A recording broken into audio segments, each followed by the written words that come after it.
Hi everyone, welcome back to Pathfinder. My name is Nidhi. दोस्तों, आज हम डिस्कस करने वाले हैं एक बहुत ही सेंसिटिव बट इम्पॉर्टेंट टॉपिक पर, जहां आप जानते ही होंगे कि रशिया के प्रेसिडेंट व्लादिमीर पुतिन इस समय चाइना की स्टेट विजिट पर हैं और बहुत सारे बयान यहां पर आ रहे हैं पुतिन की तरफ से, जहां पर वो उनका झुकाव जो है वो चाइना की तरफ नजर आ रहा है, क्लियरली नजर आ रहा है। यहाँ पर वो काफी अप्रिशिएट भी करते हुए नजर आ रहे हैं चाइना के एफर्ट्स को, इस वॉर को खत्म करने के लिए। और ऐसा लगता है कि बिल्कुल मान ही जाएंगे व्लादिमीर पुतिन चाइना के प्रस्ताव को, जो 12 पॉइंट पेपर चाइना ने दिया था उसको, और शायद रशिया यूक्रेन वॉर खत्म भी हो सकता है। ये एक बड़ा सवाल है अभी के लिए स्पेसिफिकली।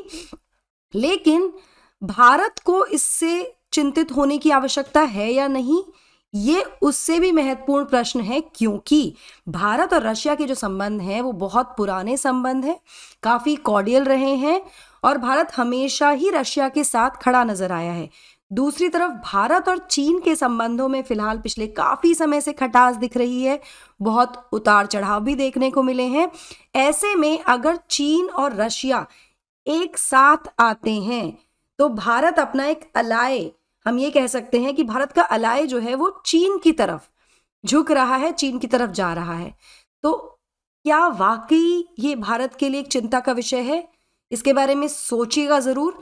बात करते हैं फिलहाल चाइना के पीस प्लान की, जो यूक्रेन रशिया वॉर के संबंध में चाइना लेकर आया है, जिसकी वजह से और ड्यूरिंग दिस वॉर का पीरियड ऑल्सो जिस तरह से चीन और रूस की जो नजदीकियां हैं वो बढ़ती जा रही हैं, काफी ज्यादा क्लोजनेस यहाँ दोनों देशों में देखने को मिल रही है।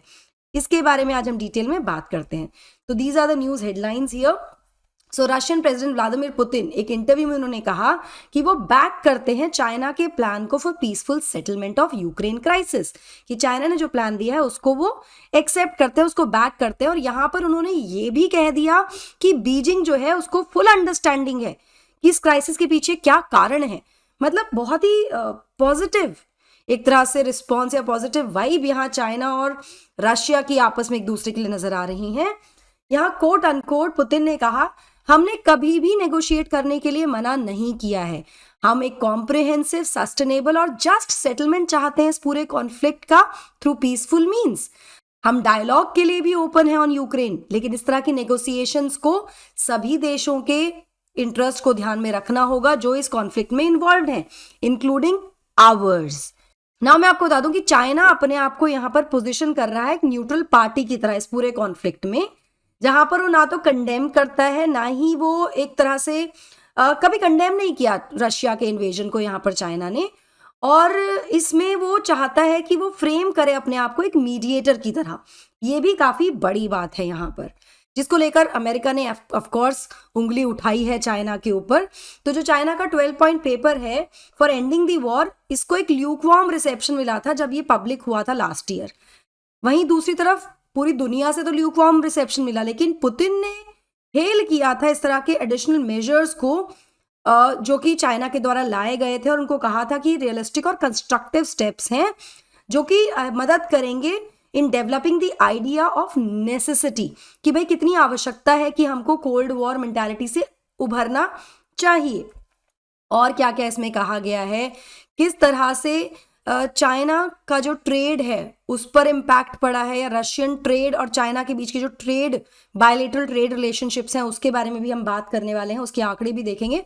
बट बिफोर मूविंग फॉरवर्ड, ये मेरा छोटा सा इंट्रोडक्शन है। This is my Telegram channel, जहां पर आप मुझे फॉलो कर सकते हैं for all my class update schedules and PDFs. Unacademy learners shine again in UPSC CSC 2023, जहां 315 से ज्यादा learners have qualified this time, जो कि किसी ना किसी रूप में अनअकैडमी के प्लेटफॉर्म से जुड़े हुए थे दोस्तों, with the help of Unacademy IAS advantage, जहां पर आपको जीएस की कॉम्प्रिहेंसिव कवरेज मिलती है, सीसैट ऐसे राइटिंग क्लासेस मिलती हैं, करंट अफेयर्स आपके सॉर्टेड हैं, रेगुलर इंटरेक्शन होता है एजुकेटर के साथ, one on one mentorship, doubt solving और टेस्ट सीरीज भी आपकी यहाँ पर सॉर्टेड हैं। कैसे? By enrolling into our courses at our offline centres. Offline centres जो हैं हमारे वो दिल्ली में मुखर्जी नगर और करोल बाग में है, ओआरएन में, और साथ ही यूपी में प्रयागराज में एक सेंटर है, जहां पर ना केवल आप यूपीएससी की तैयारी कर सकते हैं यूपी वाले सेंटर में, बल्कि आप यूपी पीसीएस की तैयारी भी कर सकते हैं इंडिया के टॉप एजुकेटर्स के साथ विद ग्रेट डिस्काउंट्स। कोई भी जानकारी के लिए डिस्क्रिप्शन में सारी डिटेल्स गिवन है, गो चेकआउट, जहाँ पर आपको फ़ोन नंबर्स मिल जाएंगे, एड्रेसेस मिल जाएंगे, और यहाँ पर आप कॉल भी कर सकते हैं, इन नंबर्स पर आप कॉल कर सकते हैं, मुझे टेलीग्राम पर भी मैसेज ड्रॉप कर सकते हैं for all your queries and doubts. चलिए, चाइना का पीस प्लान क्या था यूक्रेन के लिए? सो बीजिंग पुट फॉरवर्ड अ 12 पॉइंट पेपर, एक साल से ज्यादा हो गया उससे पहले, जो कि बेसिकली इस पेपर में क्या था कि एक जनरल प्रिंसिपल्स इन्होंने सेट आउट कर दिए थे कि वॉर को किस तरह से एंड किया जा सकता है, लेकिन कुछ स्पेसिफिकेशंस यहाँ पर नहीं दिए थे, कुछ स्पेसिफिक चीजें नहीं बताई थी कि ये किया जाना चाहिए। एक जनरल प्रिंसिपल की तरह यहाँ पर पॉइंट आउट की गई चीजें, जिसको बहुत अच्छा रिस्पॉन्स नहीं मिला था, ना तो रशिया से उस समय पर और ना ही यूक्रेन से, ठीक है। लेकिन यूएस ने जरूर ये पॉइंट आउट किया था चाइना की तरफ, ये कहते हुए कि चाइना जो है फिलहाल काफी शातिर नजर आ रहा है, ये हमारा शब्द है, ये यूएस ने नहीं कहा है। यूएस ने कहा था कि चाइना अपने आप को प्रेजेंट कर रहा है एज पीस मेकर, लेकिन वो रिफ्लेक्ट भी कर रहा है रशिया के फॉल्स नैरेटिव पर। मतलब अपने आप को पीस मेकर तो बता रहे, लेकिन आप कहीं ना कहीं आपका झुकाव रशिया की तरफ ही है, और यहां पर वो इन्वेजन को कंडेम भी नहीं कर रहा है, ठीक है ना। चाइना का जो प्रपोजल था उसमें कहा गया था कि सीज फायर होनी चाहिए और एंड होना चाहिए टू सैंक्शंस अगेंस्ट रशिया। मतलब दोनों तरफ की बात थी कि भाई इसका युद्ध पे भी सीज फायर होना चाहिए, और जो सैंक्शंस लगे हैं वेस्टर्न वर्ल्ड की तरफ से उनको भी खत्म कर देना चाहिए। यहाँ पर चाइना ने कहा था कि जो भी रेलेवेंट कंट्रीज हैं, बेसिकली इशारा जो था वेस्टर्न वर्ल्ड की तरफ ही था यहाँ पर, कि उनको स्टॉप करना चाहिए अब्यूजिंग यूनिलेटरल सैंक्शंस। जिस तरह से वो सैंक्शंस लगा रहे हैं रशिया पर, उसको रोकना चाहिए, ये सब रुकना चाहिए, और यहाँ पर उनको अपनी तरफ से एफर्ट डालनी चाहिए ताकि डी एस्केलेट कर सकें यूक्रेन क्राइसिस को। तो जहां चाइना पर उंगली उठी, वहीं चाइना ने पूरा का पूरा इशारा वेस्टर्न वर्ल्ड स्पेसिफिकली यूएसए की तरफ कर दिया था, ठीक है। बाकी यूरोप की तरफ भी, मतलब पूरा का पूरा जो वेस्टर्न वर्ल्ड है जिसने सैंक्शंस लगाए रशिया के ऊपर, उनको यहाँ पर कहा गया है चाइना के द्वारा। दो, चाइना डिडंट स्पेसिफाई कि यूक्रेन की सॉवरेनिटी को कैसे अपहोल्ड किया जाएगा, और ना ही जो लैंड ली गई है from Ukraine since Russia seized Crimea in 2014, इसके बारे में भी कोई बात चाइना के द्वारा इस प्रपोजल में नहीं की गई थी ना। यहाँ पर जो जी जिनपिंग का जो प्रिंसिपल्स हैं, they also called for cooling down of the situation, कि एकदम शांति हो जानी चाहिए, शांत हो जाना चाहिए, और कंडीशंस ऐसी होनी चाहिए कि रिस्टोर की जा सके peace, so that there can be stability, और जो इम्पैक्ट हो रहा है फिलहाल वर्ल्ड इकोनॉमी पर उसको भी किसी तरह से मिनिमाइज किया जा सके।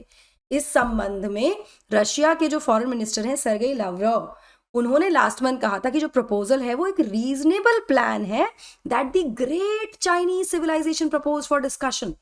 मतलब बहुत ज्यादा झुकाव यहां नजर आ रहा है रशिया की तरफ से चाइना के प्रति ना। यहाँ ये दोनों ही, यानी रशिया और चाइना की हम यहाँ बात कर रहे हैं, कॉन्टिनेंट साइज अथॉरिटेरियन स्टेट्स हैं, ठीक है, और ये डिस्प्यूट्स में रहते ही हैं विद डेमोक्रेसीज।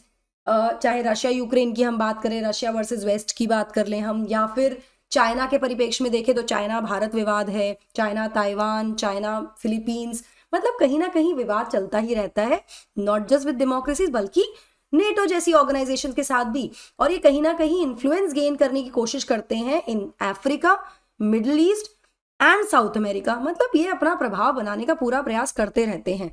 यहाँ पर इस सब बैकग्राउंड में ये भी हमें पता होगा कि चाइना ने बैक किया था रशिया के क्लेम को, ये कहते हुए कि व्लादिमीर पुतिन ने जो ये असॉल्ट लॉन्च किया है ना यूक्रेन पे 2022 में, ये वेस्टर्न प्रोवोकेशन की वजह से किया है। मतलब ये व्लादिमीर पुतिन ने कहा, इस चीज को सपोर्ट किया चाइना ने। यहाँ कोई सॉलिड एविडेंस नहीं प्रोड्यूस किया चाइना ने, लेकिन बस बैक कर दिया रशिया के क्लेम को एज ट्रू फ्रेंड्स, ये हम कह सकते हैं। इसके अलावा चाइना ने रशिया को पॉलिटिकली भी बैक किया है इन दी कॉन्फ्लिक्ट्स इन यूक्रेन, और कहीं ना कहीं ट्रेड में भी चाइना रेगुलरली रशिया के साथ बना हुआ है, क्योंकि चाइना जो है उसने कंटिन्यू रखा अपना export of machine tools, electronics and बाकी आइटम्स जो कि कंट्रीब्यूट कर रहे थे रशिया के वॉर एफर्ट को। मतलब भाई हम इनसे सामान खरीद रहे हैं, चाइना सामान मंगवा रहा है, उसके बदले में पैसा जा रहा है, तो वॉर एफर्ट्स में सपोर्ट किया जा रहा है विदाउट एक्चुअली एक्सपोर्टिंग वेपनरी। तो China has sought to project itself as a neutral party, जैसा कि मैंने आपको बताया कि चाह तो ये रहा है कि हमें न्यूट्रल पार्टी समझा जाए इस कॉन्फ्लिक्ट में, लेकिन ये भी घोषित करता है कि कोई लिमिट्स नहीं है उसके रिश्ते की रशिया के साथ in opposition to the West. मतलब ऐसा हो रहा है कि एक तरफ रशिया और चाइना और बाकी दूसरी तरफ पूरा का पूरा वेस्टर्न वर्ल्ड। यहाँ पर हम इस पोजीशन में हैं जिसमें हमारे अलायंस रशिया के साथ भी हैं और यहाँ यूएस के साथ भी हैं। तो थोड़ी इस समय हमारी जो पोजीशन है थोड़ी सी चिंता वाली यहाँ पर बन सकती है इस तरह के अलायंस से। अब अगर हम आंकड़ों की बात करें तो चाइना का ट्रेड जो है वो बहुत तेजी से बढ़ा है after the Russian invasion of Ukraine. ठीक है, इस पूरे युद्ध के समय पर देखो 2015 कितना था, और ये बढ़ते बढ़ते 2022-23 में we can see it has come close to $250 billion. इतना ट्रेड यहाँ पर बढ़ गया है। तो काफी तेजी से ये जो ट्रेड है दोनों देशों के बीच में वो बढ़ा है इस पूरे समय पर, डिस्पाइट यूएस और उसके अलायंस के सैंक्शन लगाने पर रशिया पर। तो यूक्रेन के जो प्रेसिडेंट है जेलेंस्की, उनका जो पीस प्लान है it calls for withdrawal of Russian troops, कि भाई रशियन ट्रूप्स को विड्रॉ किया जाए और रिस्टोर किया जाए 1991 का पोस्ट सोवियत बॉर्डर्स, जो भी उस समय के बॉर्डर्स थे उनको रिस्टोर किया जाए और रशिया को कहीं ना कहीं अकाउंटेबल बनाया जाए उनके एक्शन के लिए। ठीक है, यहाँ पर ही has extended great efforts to persuade China also to attend the peace summit scheduled for June in Switzerland. वो चाह रहे हैं कि भाई तुम भी आ जाओ, तुम इनके दोस्त हो तो तुम भी आ जाओ, तुम बातचीत कर लो। लेकिन Russia which is not invited, वो डिसमिस करता है इस पूरे इनिशिएटिव को एज मीनिंगलेस और कहता है कि इस तरह की जो टॉक्स हैं they must take account of new realities, मतलब आज की जो स्थिति है उसके हिसाब से बातचीत होनी चाहिए। सो दोस्तों, आपको क्या लगता है इसमें कि भारत को वाकई चिंता करनी चाहिए या ये अलग एक अलायंस है चाइना और रशिया का जिससे हमें कोई प्रभाव नहीं पड़ता डायरेक्टली इनडायरेक्टली? अपने व्यूज जरूर मुझे कमेंट सेक्शन में बताइएगा। That will be all from my side. I hope you like the session. Do not forget to like, share and subscribe to the channel and also hit the bell icon so that you get notifications about the latest updates. Thank you so much. God bless. Take care. Bye bye.